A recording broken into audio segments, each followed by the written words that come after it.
विधानसभा में प्रश्नकाल के दौरान सीएम अशोक गहलोत के सलाहकार और गंगापुर से निर्दलीय विधायक रामकेश मीणा ने सरकार को पानी की किल्लत के मुद्दे पर जमकर घेरा। जलदाय मंत्री महेश जोशी के जवाब से असंतुष्ट सीएम सलाहकार ने कहा, मेरे इलाके में 16 साल पहले चंबल नादौती पेयजल प्रोजेक्ट लटका हुआ पड़ा है। मेरा पूरा इलाका बूंद बूंद पानी के लिए तरस रहा है। इस पर ध्यान नहीं दिया गया। जिस एसपीएमएल कंपनी को काम दिया उसे 2008 तक पहले फेज का और 2016 तक दूसरे फेज का काम पूरा करना था। यह काम अभी भी पूरा नहीं हुआ और कंपनी को पेमेंट कर दिया।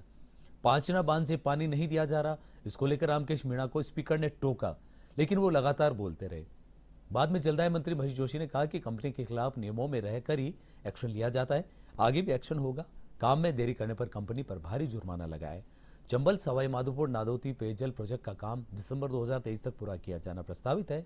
इस प्रोजेक्ट के 29 गांव बचे हैं। मर्डर और धोखाधड़ी के आरोपियों को वक्फ कमेटी में मेंबर और पदाधिकारी बनाए जाने पर विधानसभा में प्रश्नकाल के दौरान जमकर तनातनी हुई। बीजेपी विधायक प्रताप सिंह सिंघवी के सवाल पर अल्पसंख्यक कल्याण मंत्री ने सदन में बताया कि वक्फ कमेटी के पदाधिकारी मनोनीत करने पर क्रिमिनल केस से जुड़ा शपथ पत्र लिया जाता है। इस बीच नेता प्रतिपक्ष गुलाब चंद कटारिया ने सवाल उठाया के साथ कोई बैठ के उनको दिशा निर्देश ऐसे प्राप्त करें।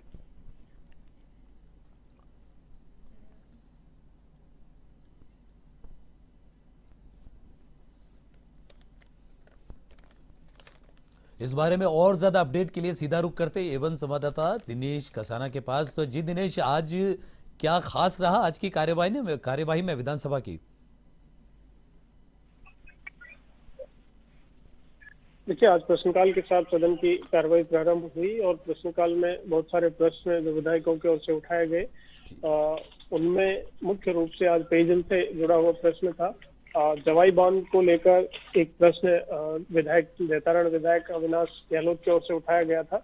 इस पर मंत्री महेश जोशी सदन में काफी घिरे और इसका जवाब नहीं दे सके। जब अविनाश गहलोत की ओर से यह प्रश्न किया गया कि जैतारण क्षेत्र में जवाई बांध पेयजल परियोजना है, उसमें कितने गांव है वो लाभान्वित है, तो महेश जोशी ने कहा कि इसमें कुल 127 गांव है जो लाभान्वित है।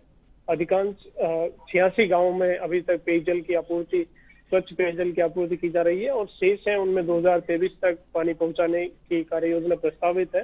देरी को जब लेकर प्रश्न किया गया तो महेश जोशी टेबल पर रखे हुए कागजों को इधर उधर ढूंढने लगे। तभी स्पीकर सीपी जोशी ने भी कहा कि आप देरी का कारण बताएं। तो इस पर अविनाश गहलोत जिन्होंने पूरक प्रश्न किया था, मूल प्रश्न जिनका था विधायक, उन्होंने कहा कि भले ही इसका जवाब बाद में दे। नहीं, नेता प्रतिपक्ष गुलाब चंद कटारिया ने भी इसमें पूरक प्रश्न किया कि जवाई बांध में जो पुनर्वास के लिए जो परिवार थे उनकी क्या व्यवस्था है, इसका भी कोई जवाब मंत्री नहीं दे सके। इसके अलावा दूसरा प्रश्न पेयजल से ही जुड़ा हुआ था, चंबल गंगापुर नादौती पेयजल परियोजना का। उस पर रामकेश मीणा ने काफी नाराजगी प्रकट की। विधायक उनका प्रश्न था और उन्होंने कहा कि 2008 में ये परियोजना पूर्ण होनी थी, लेकिन दुर्भाग्य है कि अभी तक इस परियोजना का कार्य पूर्ण नहीं हुआ है और सरकार संबंधित फर्म पर कोई कार्रवाई भी नहीं कर रही है। इस पर भी सदन में काफी हंगामा हुआ। रामकेश मीणा ने आरोप लगाया। इस पर महेश जोशी ने कहा कि संबंधित फर्म पर पेनल्टी लगाई है।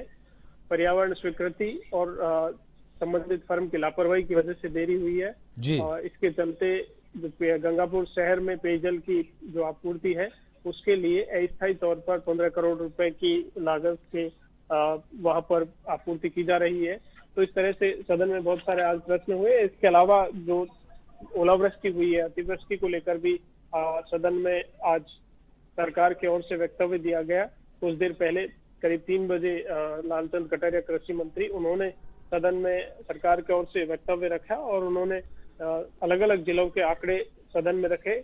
रबी की फसल में 103 लाख हेक्टेयर कुल जो रकबा है फसल का वो होता है और उसके बावजूद अलग अलग जिलों में जिस तरह से ओलावृष्टि हुई है उनमें मुख्य रूप से गंगानगर, हनुमानगढ़, सीकर, चूरू, झुंझुनू, बीकानेर, सीकर, भरतपुर, पाली, अजमेर, जोधपुर, प्रतापगढ़, इन जिलों में कलेक्टरों को तत्काल, चूंकि पहले पाला पड़ने से भी नुकसान हुआ था, तो सरकार की ओर से गिरदावरी के निर्देश दिए हैं। और इसके बाद जिस तरह से 2 दिन लगातार बारिश रही और ओलावृष्टि हुई है, उसके बाद विशेष गिरदावरी के निर्देश जारी किए हैं और आपदा राहत कोष से इन किसानों को विशेष गिरदावरी करवाकर जहां नुकसान हुआ है सरकार उनकी हर संभव मदद करेगी। तो इस तरह से सरकार की ओर से सदन में आज इस पर अपना वक्तव्य दिया गया है।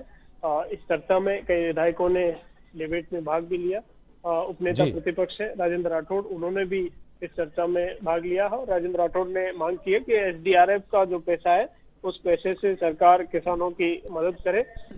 इसके साथ ही सदन में लगातार राज्यपाल के अभिभाषण पर जो बहस है उस पर चर्चा हो रही है। जी जी बिल्कुल, आपका इस तमाम जानकारी के लिए बहुत बहुत धन्यवाद। दिनेश कसाना एवं संवाददाता बता रहे थे विस्तार से कि आज क्या खास रहा आज के विधानसभा सत्र में, और कुल मिलाकर जनहित से कुछ जो सवाल थे उनसे गिर गए, कोई मंत्री जवाब नहीं दे पाए और कुछ जनहित से जुड़े मुद्दों पर चर्चा भी हुई।